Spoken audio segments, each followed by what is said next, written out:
Hello friends, आप देख रहे हैं हमारा यूट्यूब चैनल जीके क्लासेज 1972। मैं आपके लिए लेकर आया हूं आरपीएससी सेकंड ग्रेड संस्कृत विषय के रिजल्ट से जुड़ी लेटेस्ट अपडेट। ये आप देख सकते हैं राजस्थान लोक सेवा आयोग का आज का ये अपडेट है 27 जुलाई का। और ये किससे रिलेटेड है? ये है वरिष्ठ अध्यापक यानी सेकंड ग्रेड संस्कृत विषय के रिजल्ट से रिलेटेड। अगर आप चैनल पर नए हैं तो चैनल को सब्सक्राइब जरूर कीजिएगा। पूरी न्यूज़ देखिए। माध्यमिक शिक्षा विभाग हेतु वरिष्ठ अध्यापक सीनियर टीचर प्रतियोगी परीक्षा 2022 के अंतर्गत संस्कृत विषय के पदों हेतु आयोग द्वारा ग्रुप डी के प्रथम प्रश्न पत्र जीके तथा द्वितीय प्रश्न पत्र संस्कृत की लिखित परीक्षा ऑब्जेक्टिव टाइप क्रमशः दिनांक 29/1/2023 और दिनांक 26/12/2022 को आयोजित की गई थी। उक्त परीक्षा के फलस्वरूप टीएसपी एवं नॉन टीएसपी क्षेत्र हेतु विज्ञापित पदों के विरुद्ध निम्नलिखित रोल नंबर वाले अभ्यर्थियों को पात्रता की जांच हेतु विचारित सूची provisional list of candidates for eligibility checking में अस्थायी रूप से सम्मिलित किया जाता है। तो ये आप देख सकते हैं संस्कृत विषय का रिजल्ट जो है आरपीएससी के द्वारा सेकंड ग्रेड का जारी किया गया है। ये सबसे पहले है टीएसपी एरिया का। ये टीएसपी एरिया के संस्कृत विषय के अंदर उत्तीर्ण अभ्यर्थियों के रोल नंबर हैं। इनको प्रोविजनली जो है उत्तीर्ण घोषित किया गया है। तो मेरी तरफ से आप सभी अभ्यर्थियों को बहुत बहुत बधाई और शुभकामनाएं। टोटल जो अभ्यर्थी हैं वो आप देख सकते हैं 566 अभ्यर्थी हैं, ठीक है। और इसके बाद देख सकते हैं ये है आपके non TSP area second grade RPSC second grade विशेष संस्कृत के अंदर जो जिन अभ्यर्थियों को अस्थायी रूप से उत्तीर्ण घोषित किया गया है उनका ये नामांकन है, रोल नंबर है। ये आप देख सकते हैं। तो मेरी तरफ से आप सभी अभ्यर्थियों को बहुत बहुत बधाई और आपके उज्जवल भविष्य की शुभकामनाएं। आप जीवन में बहुत प्रोग्रेस करें, बहुत उन्नति करें, ऐसी मेरी ईश्वर से कामना है। और जिन अभ्यर्थियों का सिलेक्शन नहीं हुआ है उनको निराश होने की आवश्यकता नहीं है, क्योंकि जिनको देर से मिलता है उनको मनचाहा मिलता है, ठीक है। इसलिए निराश होने की आवश्यकता नहीं है। आप तैयारी करते रहें, ईश्वर आपको एक न एक दिन जरूर सफलता प्रदान करेगा, ठीक है। तो ये देख सकते हैं आप non TSP area RPSC second grade विषय संस्कृत के अंदर उत्तीर्ण अभ्यर्थियों के जो है रोल नंबर हैं, ये आप देख सकते हैं।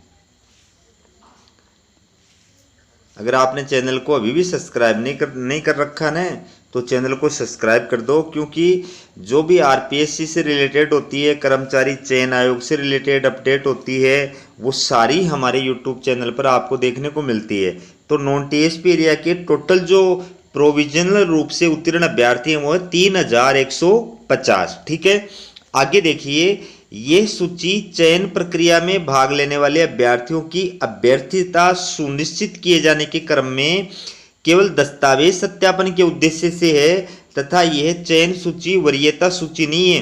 अंतिम रूप से सफल अभ्यर्थियों की सूची दस्तावेज सत्यापन के पश्चात जारी की जाएगी।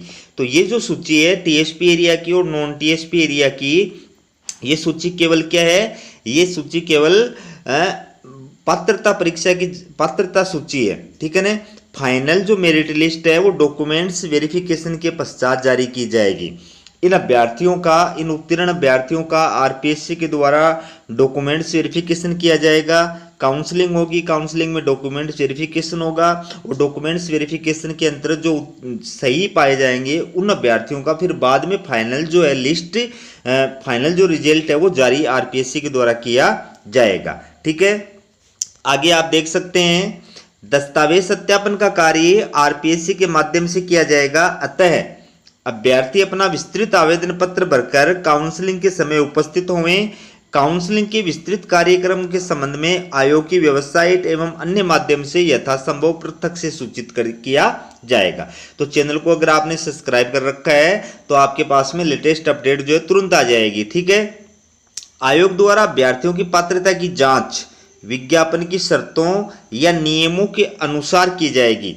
पात्रता की समस्त शर्तें नियमानुसार पूर्ण नहीं करने वाले अभ्यर्थियों की पात्रता आयोग द्वारा रद्द कर दी जाएगी तथा पात्र पाए गए अभ्यर्थियों को ही नियमानुसार मुख्य चयन सूची एवं आरक्षित सूची की जाएगी। ठीक है, तो आपका डॉक्यूमेंट वेरिफिकेशन होगा और डॉक्यूमेंट वेरिफिकेशन जो होगा उसमें आपके विज्ञापन की शर्तों और नियमों के अनुसार आपके डॉक्यूमेंट्स की जांच की जाएगी और उसमें देखा जाएगा कि आप विज्ञापन की शर्तों और नियमों के अनुसार निर्धारित योग्यता और शर्तें जो है वो रखते हैं या नहीं रखते हैं। अगर आप क्वालिफाइड पाए जाएंगे, योग्य पाए जाएंगे, तो आपका फाइनल जो है मेरिट लिस्ट के अंदर, फाइनल जो रिजल्ट के अंदर आपका नाम आ जाएगा, वरना आपको अपात्र घोषित कर दिया जाएगा। ठीक है, ये आप कट ऑफ मार्क्स देख सकते हैं। ये आरपीएससी सेकंड ग्रेड संस्कृत विषय का कट ऑफ मार्क्स है। सबसे पहले टीएसपी एरिया का ये कट ऑफ मार्क्स है। तो जो सामान्य है उसमें जो सामान्य के अंदर सामान्य जो कट ऑफ मार्क्स है, सामान्य कैटेगरी के जो कट ऑफ मार्क्स है वो 252.42 और डेट ऑफ बर्थ का कट ऑफ मार्क्स है 25/12/1997। अभी डेट ऑफ बर्थ का कट ऑफ मार्क्स है, इसका मतलब क्या होता है ये भी मैं आपको बता देता हूं। इसका मतलब ये है कि जैसे मान लीजिए ये जनरल कैटेगरी की कट ऑफ मार्क्स है, तो इसमें जो जनरल कैटेगरी की ये जो कट ऑफ मार्क्स रही है 252.42, इस कट ऑफ मार्क्स के मान लीजिए 2 अभ्यर्थी उत्तीर्ण हो गए हैं, तो उनमें फिर किसको जो है वरीयता दी जाए, किसको जो है रखा जाए, किसको आउट किया जाए, उसका निर्धारण जो है वो डेट ऑफ बर्थ की कट ऑफ मार्क्स के आधार पे किया जाता है। जिसकी डेट ऑफ बर्थ ज़्यादा होती है उसको रखा जाता है और जिसकी डेट ऑफ बर्थ कम होती है उसको कट ऑफ मार्क्स से समान होने के बावजूद भी उसको जो है आउट कर दिया जाता है। ये एससी कैटेगरी के अंदर जनरल जो सामान्य कट ऑफ मार्क्स है 186.81। एसटी कैटेगरी में आप देख सकते हैं सामान्य जो है इसकी कट ऑफ मार्क्स है 188.96। ठीक है, और ये है आपके सामने हॉरिजॉन्टल रिजर्वेशन। हॉरिजॉन्टल रिजर्वेशन का मतलब होता है क्षैतिज आरक्षण, यानी आरक्षण के अंदर आरक्षण। जैसे अक्स सर्विसमैन होते हैं उनको उनकी कैटेगरी के अंदर आरक्षण दिया जाता है। जैसे एससी के अंदर अक्स सर्विसमैन है तो उसको एससी के अंदर आरक्षण दिया गया है। ठीक है, एसटी के अंदर जो है अक्स सर्विसमैन होता है उसको एसटी के अंदर आरक्षण दिया जाता है। इस प्रकार से तो अक्स सर्विसमैन का जो हॉरिजॉन्टल रिजर्वेशन है उसकी कट ऑफ मार्क्स है 159.67 और ये डेट ऑफ बर्थ का कट ऑफ मार्क्स है।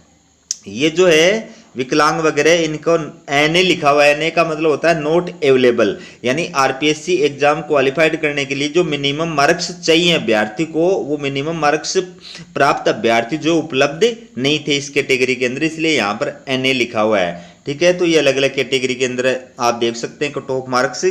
ये कट ऑफ मार्क्स जो है ये आपके सामने नॉन टीएसपी एरिया की, ठीक है, सामान्य क्षेत्र की ये कट ऑफ मार्क्स है। तो जनरल के अंदर जो सामान्य कट ऑफ मार्क्स रही है वो रही है 354.24। ईडब्ल्यूएस की जो सामान्य कट ऑफ मार्क्स रही है वो है 319.10।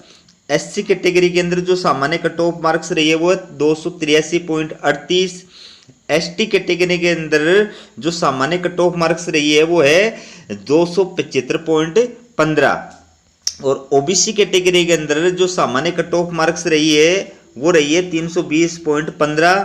एमबीसी कैटेगरी के अंदर जो सामान्य कट ऑफ मार्क्स रही है वो आप देख सकते हैं 296.64 और शहरिया जो कैटेगरी है इसके अंदर जो सामान्य कट ऑफ मार्क्स रही है वो एनए है, यानी शहरिया कैटेगरी के अंदर अभ्यर्थी जो थे वो उपलब्ध ही नहीं हुए। ठीक है, ये है हॉरिजॉन्टल रिजर्वेशन, ठीक है, क्षैतिज आरक्षण। ठीक है, तो ये अलग अलग कैटेगरी जो है उनके लिए ये कट ऑफ मार्क्स रही है। ठीक है, इसके बाद में ये देख सकते हैं आप विशेष बात क्या लिखी हुई है। एनए से तात्पर्य candidates not available due to minimum qualified marks as per UGC as per service rules से है। यानी एनए लिखा हुआ इसका मतलब क्या है कि सर्विस रूल के हिसाब से जो मिनिमम क्वालिफाइड मार्क्स चाहिए अभ्यर्थी को पास होने के लिए, जितने मिनिमम मार्क्स चाहिए वो मिनिमम मार्क्स वाले अभ्यर्थी जो थे इस कैटेगरी के अंदर उपलब्ध नहीं है। इस वजह से उस कैटेगरी के सामने क्या लिखा हुआ है, एनए लिखा हुआ है। ठीक है, अगला है अज्जा एवं अजज्जा, इसका मतलब है एससी और एसटी। ठीक है, वर्ग की कतिपय विधवा महिला अभ्यर्थी जिन्हें संबंधित सेवा नियमानुसार निर्धारित न्यूनतम उत्तीर्णांक में 0.5% की छूट प्रदान की गई है, ऐसे अभ्यर्थियों को परिपत्र दिनांक 13/1/2016 की पालना करते हुए अनारक्षित वर्ग हेतु विज्ञापित पदों के विरुद्ध परिणाम प्रक्रिया में विचारित नहीं किया गया है। और तीसरा है प्रशासनिक कारणों से अभ्यर्थी रोल नंबर, ये जो है इसका परीक्षा परिणाम रोक लिया गया है। ये जो अभ्यर्थी है इस रोल नंबर वाला, इसका रिजल्ट जो है वो रोक लिया गया है। तो ये थी दोस्तों आरपीएससी सेकंड ग्रेड संस्कृत विषय के रिजल्ट और कट ऑफ मार्क्स से जुड़ी हुई लेटेस्ट अपडेट। हमारे चैनल को सब्सक्राइब कर लो आप, इसी प्रकार की लेटेस्ट अपडेट आपके पास में आती रहेंगी। हमारा वीडियो देखने के लिए आप सभी दोस्तों का बहुत बहुत धन्यवाद।